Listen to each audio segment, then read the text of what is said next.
Il est bon ce Tom, il est bon.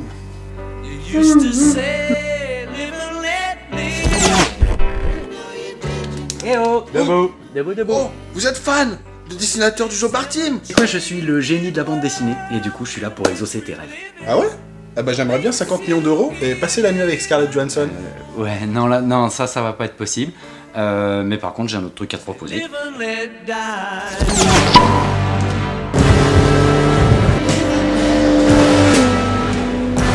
Vous la reconnaissez? Et ouais, c'est la Gex de Jean-Raoul Ducable. Dans le tome 2 du Joe Team, Jean-Raoul troque sa légendaire H2 pour cette non moins mythique JSXR 750.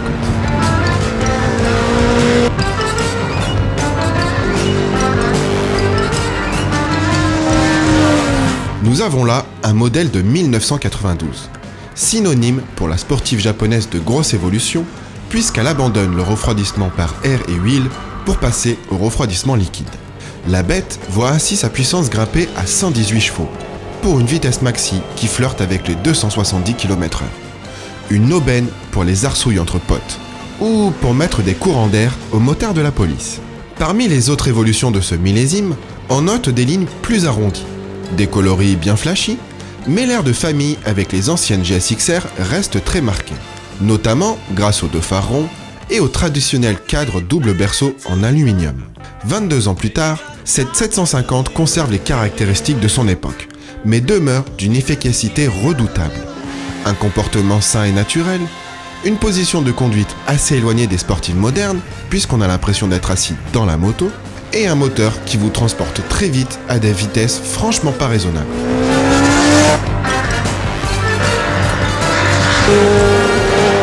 Dans les villages, mieux vaut donc rendre un peu la main, d'autant que parfois, on tombe sur de drôles de loustiques, du genre de Patrice. À côté du garage de ce doudingue, la caverne d'Ali Baba n'est qu'une vulgaire cave à vélo. Si vous pensiez être un fan ultime, un pur et dur du Joe Team, désolé de vous décevoir, mais vous avez encore un peu de taf. Car sous nos yeux émerveillés, se dessine une sacrée collection, celle des motos de nos héros préférés, dont notamment les machines du tome 1, créées par le fameux Christian Debar, qui retrace à merveille ce que pouvait être la moto dans les années 70. Ah, c'était exactement ça. On n'avait qu'une idée, c'est d'aller plus vite que le copain. Le côté mauvaise foi au bistrot, c'était en plein dedans. Là. Il a vraiment bien visé, quoi, le Christian, là, parce que en plus, j'avais la chance d'avoir la Ducati qui était une des motos vedettes de la BD, donc je peux m'identifier d'autant plus facilement à une des vedettes, à Guido Brassetti en l'occurrence. Et l'idée de faire la collection avec les motos, c'est venu comment cette idée-là? En fait, je crois que je l'ai eu dès que la BD est sortie. J'ai toujours trouvé que c'était une idée banale, qu'il y avait bien 10 mecs qui allaient le faire. Je ne l'ai pas fait. Puis après, je me suis aperçu que personne ne l'ayant fait. Ayant la Ducati, qui est quand même la plus difficile à trouver, ouais. N'ayant jamais eu de moto anglaise par ailleurs, je me suis dit je vais m'acheter de Norton. Et voilà, j'ai dit tant qu'à faire, autant acheter exactement les motos de la BD. Donc après, ça a été la H2, bon, la 4 pattes, etc. quoi. Matez-moi un peu ces merveilles et regardez à quel point Patrice est allé loin dans le souci du détail afin de coller au maximum à la BD.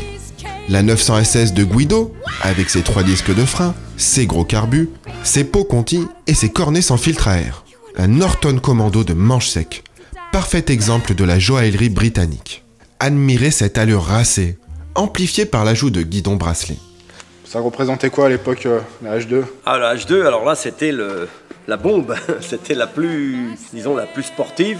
En Critérium 750, toutes les autres n'ont plus eu qu'à se rhabiller. C'est devenu une coupe Kawasaki H2 parce qu'il n'y avait plus que ça sur les circuits. Et par rapport à la version de série, celle de Jean-Raoul Ducable, elle a quoi de plus? Il n'y a pas beaucoup de modifs. D'abord, c'est une H2B et surtout, elle est en bracelet. Moi, la mienne, j'ai remis des clignotants pour être d'origine, mais dans la BD, elle n'a plus de clignotants. Il n'y a plus qu'à la démarrer, on s'en va alors. Allez, vas-y, je te laisse faire.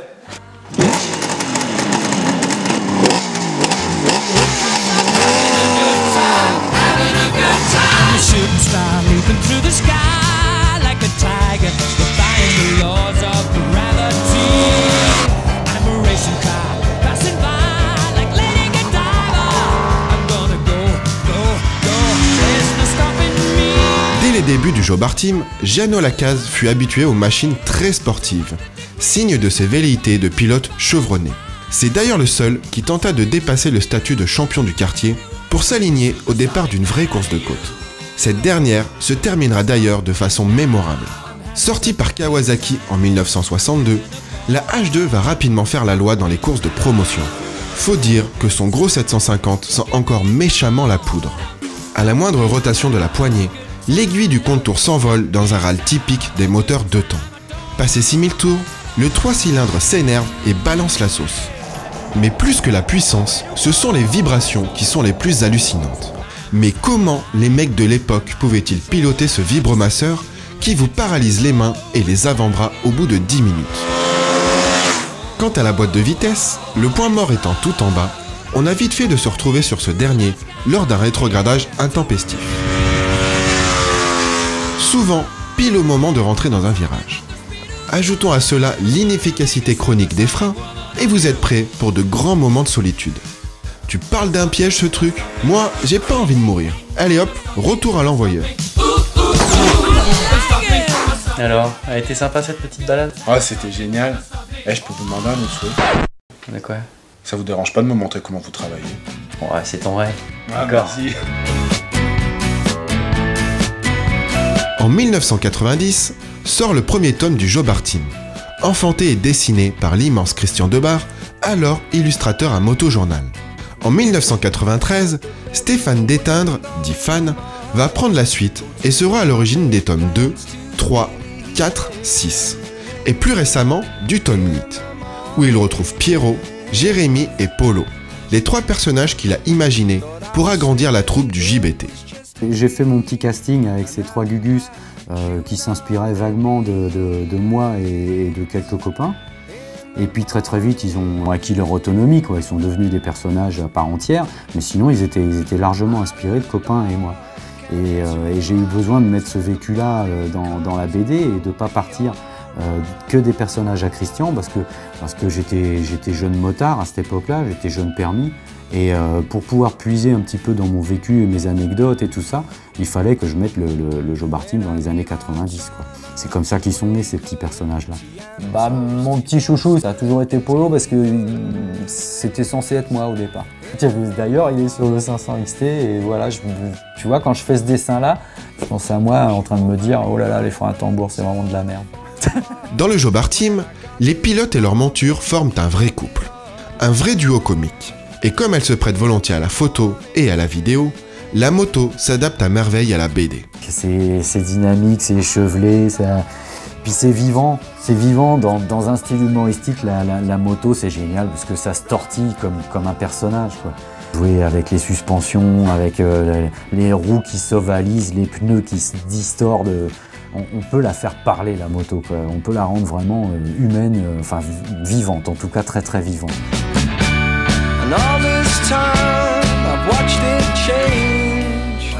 Les dessins de Pécan, c'est bien beau. Ouais, c'est beau. C'est quand même mieux en vrai la moto, non?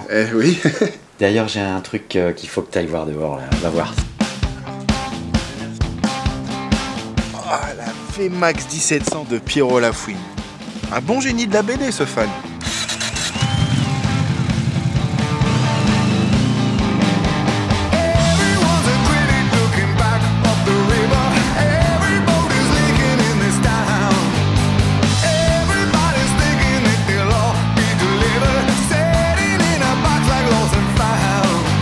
À peine son permis en poche, Pierre le Gnome a opté pour la Yamaha VMAX 1200. Débordé par la puissance de cette moto, souvent au-dessus de ses pompes, Lafouine n'a pas hésité dans le tome 7 à passer à la vitesse supérieure en craquant pour la déraisonnable VMAX 1700. Vu le gabarit rase-moquette du bonhomme, on comprend facilement qu'il ait du mal à gérer ce monstre de puissance. La VMAX fait partie de ces pétages de plomb dont sont parfois capables les Japonais. Déjà, le look musculeux et ramassé, façon dragster, renseigne clairement sur les aptitudes dynamiques de la moto. Et puis, il y a l'énorme V4 de 200 chevaux, charpenté comme une cathédrale. L'empattement de limousine, avec ses 1700 mm de long, ou l'énorme gommard arrière qui fume volontiers comme un pompier. Autant dire qu'au départ d'un 400 m DA, c'est clairement vous le patron. En revanche, dès que la route tournicote, il faut savoir gérer les 310 kg tout plein fait de l'engin. D'autant plus quand le bitume est mouillé, comme ce fut le cas lors de cet essai. On pilote alors la Yamaha avec modestie, sachant que la moindre rotation trop prononcée de la poignée peut entraîner de longues glisses, et qu'un freinage optimiste sera responsable de quelques litres de sueur froide.